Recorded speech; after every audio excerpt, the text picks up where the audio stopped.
Call me dramatic, but Disney seems to hate love now. Once every princess fell in love, and now none of them do. Their last 5 heroines have no love interest, and the last official Disney princess to fall in love was Rapunzel 15 years ago. And to top it off, the new Snow White won't be dreaming of true love anymore. Instead, she must dismantle the monarchy. There is absolutely nothing wrong with independence or leadership, but since when did being strong mean you can't also fall in love? It's like Disney is saying that if you fall in love, you're weak. But that's simply not true. Love can actually be incredibly empowering. At the same time, the biggest reason I'm making this video is not for any deeper reason other than I just like love. I think it's fun, and I want Disney to bring back romance because I simply miss it. But I also think that Disney should bring back romance because even strong female characters deserve love too. It's actually really sad that Disney stepped away from romance because they used to know how to write one. Some of my favorite love stories are by Disney, and they used to show that love isn't weak. Their classic princess movies aren't just about getting married and living happily ever after. Their love stories are complex. Take Cinderella. Cinderella spends much of the film abused by her evil stepfamily and dreams of escaping hardship. She's not dreaming about love, by the way, in the beginning. When she finally does get a night off, she happens upon love and only then starts to daydream about it. Love is powerful in Cinderella because it gives her hope in her awful situation. Some argue that Cinderella isn't strong because she doesn't escape right away after the ball, but Cinderella is dutiful. And sometimes we need a simple light to get us through the darkness so that we can eventually escape. And for Cinderella, that light is love. And aside from hope, Cinderella's love with the prince is also empowering because it's authentic. When they first meet, she doesn't know he is the prince. She falls for him, not his wealth or power. And the prince doesn't know who she is. He falls for her, not her status. Even when he learns she's a maid, he doesn't care. Their connection is genuine. And Cinderella's unwavering belief in love reflects an insane level of self-worth. Cinderella doesn't come from riches. She suffers significant abuse, physically and mentally, which would probably erode my self-esteem. And she meets the prince with the help of magic, but she never doubts that she's not good enough for him. Her self-confidence is so inspiring. In the end, Cinderella survives evil through her resilience and kind heart. Love and equal respect is Cinderella's reward for her fair treatment of others, even when she isn't fairly treated herself. Her romance with the prince shows that kindness wins. And by the way, Cinderella never needed Prince Charming to save her. She saves herself with this extra slipper. More importantly, Cinderella's love story shows that a happy ending isn't reserved for the privileged. Everyone, no matter where you come from or how you've been treated, deserves and can achieve happiness, which love, finding someone who cares for and respects you for you, is a part of. Falling in love, believing she deserves it, then achieving it against all odds, makes Cinderella strong. Then in later Disney movies, love isn't just a beacon of hope, it enhances the complexity of the characters, which I think is so important to understand because a lot of people think that romance is just pointless fluff. If we look at The Little Mermaid, people love to point out that Ariel gives up her voice for a boy, but this choice is so nuanced. Ariel not only wants Eric, but also to be human. She also just had a very traumatizing fight with her overprotective dad and is downright manipulated by a witch. Ariel is a really strong princess, but she's also young and naive. And there are so many things happening for her to sign this contract that makes the scene very layered, and I think it gets oversimplified a lot. But in any case, The Little Mermaid, in general, is about Ariel finding her voice in a world where she is literally a fish out of water. Her signing her voice away is simply a metaphor. Anyway, through her relationship with Eric, Ariel falls in love, experiences humanity, and reaffirms her identity. And she doesn't rely on Eric to do this. He simply shows her a world she's new to. Ariel actively makes her fantasy a reality. And Eric is complex too. Through his love for Ariel, he learns to let go of a fantasy love and sees reality. He chooses Ariel because she's right there in front of him. And Ariel's muteness, which some might see as a flaw, never deters him, even when he initially falls for a beautiful voice. Through their relationship, Ariel and Eric both learn from each other, and for the better. The Little Mermaid is also the first Disney love story to show that love doesn't have to follow a traditional path. Ariel flips the script on the damsel in distress. She rescues Eric first, and she pursues him for love. Their love also doesn't come easy. They really have to fight for it, which is a lot more relatable than love at first sight. Ariel's commitment to loving humans is inspiring because she believes in the goodness of those who are different, despite her father's cynicism. Eric and Ariel's love is about unity and seeing past differences. Their joining of two worlds is a really powerful message about acceptance and peace. Love adds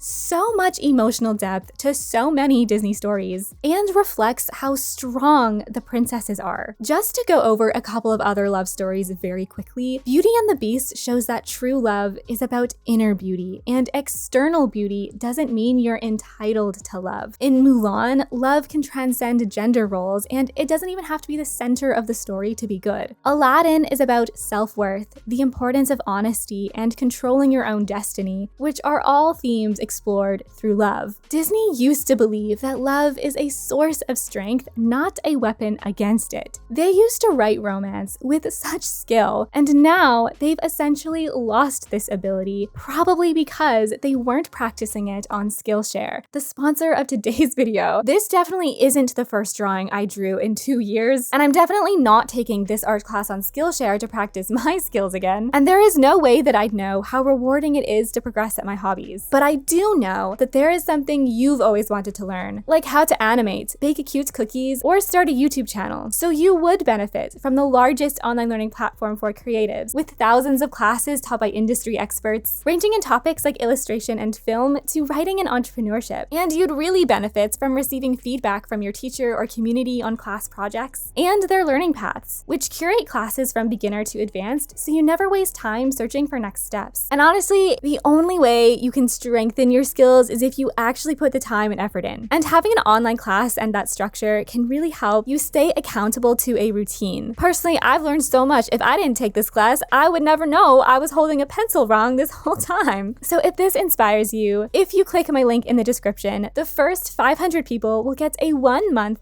free trial of Skillshare, which means that you will access any class to learn or practice any skill that you want for free for a month. So get started today, and thank you so much Skillshare for sponsoring this video.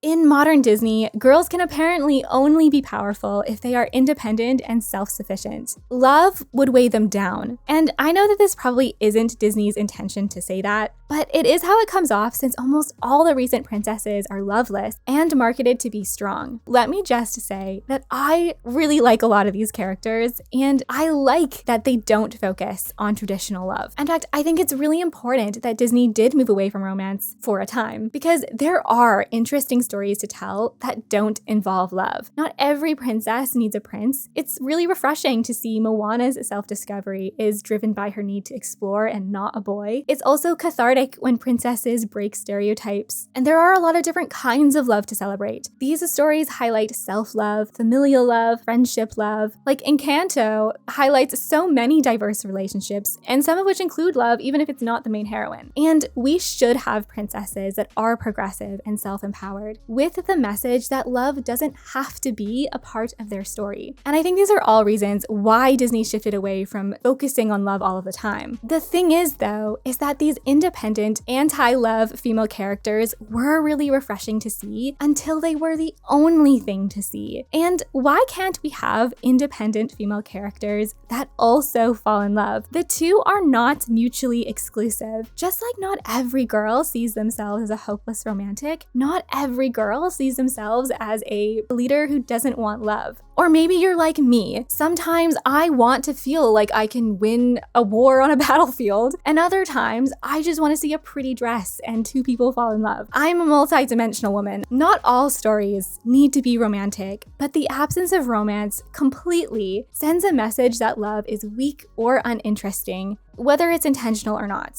And in some cases, I think that no romance hinders the story. What I am about to say is probably going to be very controversial. It's okay if you disagree. In fact, I am expecting that you will, but I'm going to say it anyway. I think that Frozen 2 should have been about Elsa falling in love. Okay, listen, I can already hear the war cries coming out from across my computer screen. I know that she is our isolated ice queen, okay, but hear me out for a second. By the end of Frozen 1, Elsa reclaims her love for her sister and controls her powers, but she has yet to let anyone else in. And I think the logical progression for Elsa is not learning about where her powers came from, but learning to be vulnerable without hiding behind her powers. Because I could easily see Elsa obsessing over what she can do now that she accepts herself, so much so that she shuts people out again, except for her sister. Instead of being consumed with hiding her powers, she's consumed with exploring them. And she wouldn't be shutting people out from fear, but from ambition. From her power, but also to solidify her identity, which she's still insecure about. Yes, Frozen 2 is sort of about that because she's going off into the unknown to find herself, but Elsa is so used to isolation, and we've seen that this harms her. It's great that she has some self-discovery, but I think that love could have helped explore themes like vulnerability and the beauty of connection with people outside of her family. I know so many people are gonna be like, girl, absolutely not. That is a terrible storyline. But you know what? This is my truth, okay? And then to give a different example, in Wish, Asha's story is really quite a mess that I don't think there's a world where a romance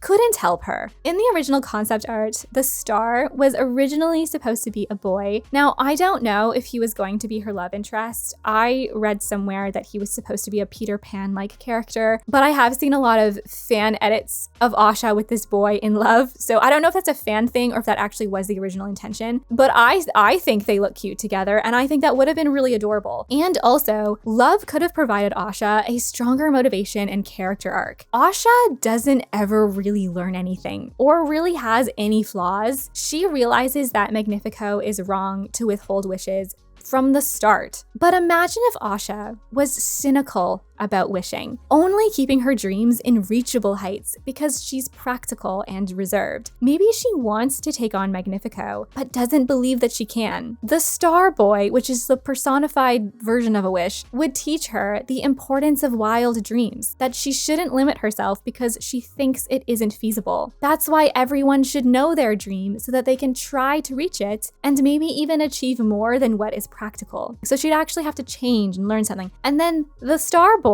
would learn from Asha the importance of acting on his own goals because maybe he is too much of a dreamer and he's only used to being a beacon of hope for other people. And then they would save the kingdom together because you need to wish for change and act for it to happen. Asha could have love and be the empowering woman of change they wanted her to be. I know that that story I just outlined for you is incredibly basic, okay? Like, it's not the most complex thing, but I think it's at least a little better than having a star that doesn't really have an arc and a main character that doesn't really have an arc. So I think even if you have a simple arc, it's better than no arc at all. You let me know what you think, because a lot of the times I read my comments and I'm like, wow, people have way better ideas than I do. Wish was also supposed to celebrate 100 years of Disney, and Love is a Disney classic. Ugh, this would have been such a great opportunity to have brought romance back. Also, another problem with removing romance is that it can influence our perception of love. For worse, romance already has this reputation of being silly and useless fluff, and some romances are like that, but not all of them are like that. I think this is a really big misconception, and this reputation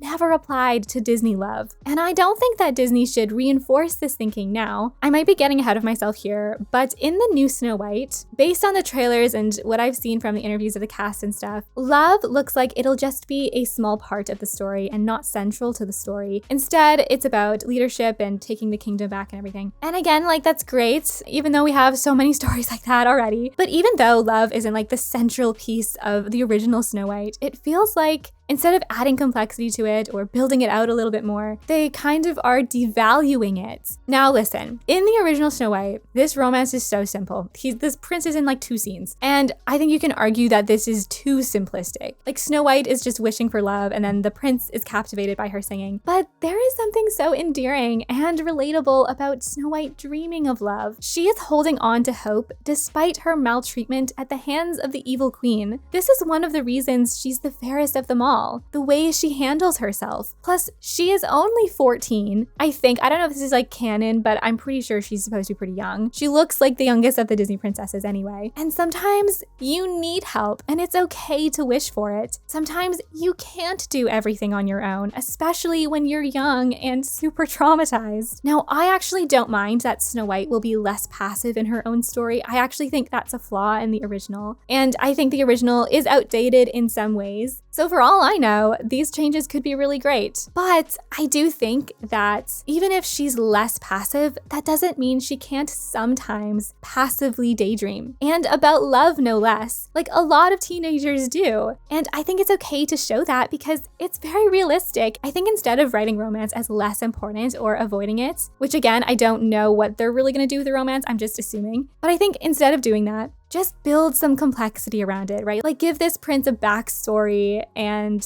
more solid reason why they fall in love. Although I think the true solution to this love story would be to just not retell it, given how many of you really don't want remakes on my last poll. Which, by the way, I was so surprised at how many of you have just lost faith in Disney.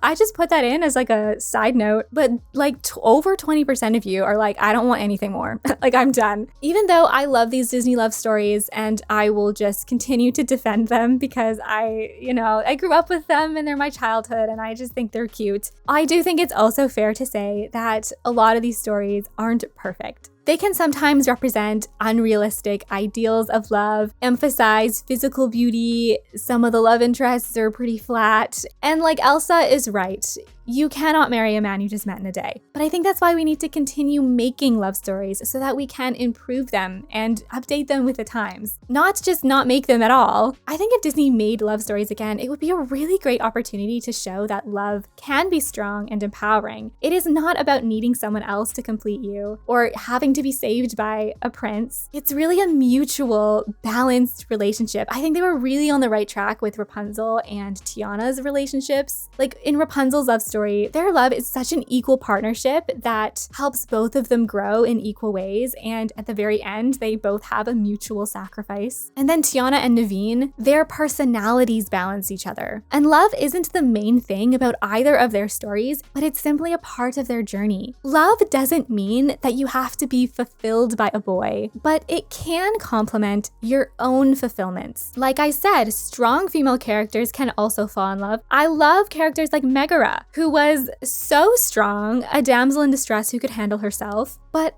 could also fall in love. And then we can also have softer, sweeter characters that do or don't fall in love. It's like how all the classic princesses are all soft and graceful and elegant, and then all the modern princesses are assertive, fiery leaders. I think we need some sort of balance. We can have both of those types of characters, but then also characters who have traits from both sides. I think they're trying to say like girls can be just as strong as guys, which I think is so true. And again, like I think we need those stories, but also we have our own strengths, even if we're not like a guy. And I also think if they brought back romance, they could celebrate different kinds of romantic love. I never said that Elsa had to fall in love with a boy. And while we're at it, let's give the boys some more romance too. I mean, I wouldn't mind having a story about a prince falling in love. I just really think Disney's got to get it together. Like they are just missing out on so much new storytelling. I can't with these remakes. And like I said in the beginning, romance is just fun. And like the state of the romance genre is just in shambles. Like it's impossible to find a good romance story these days. And I think Disney can really help fix that void. It doesn't even have to be for any deeper reason other than that. Like I said, I am not arguing that all stories need romance, but when characters never fall in love,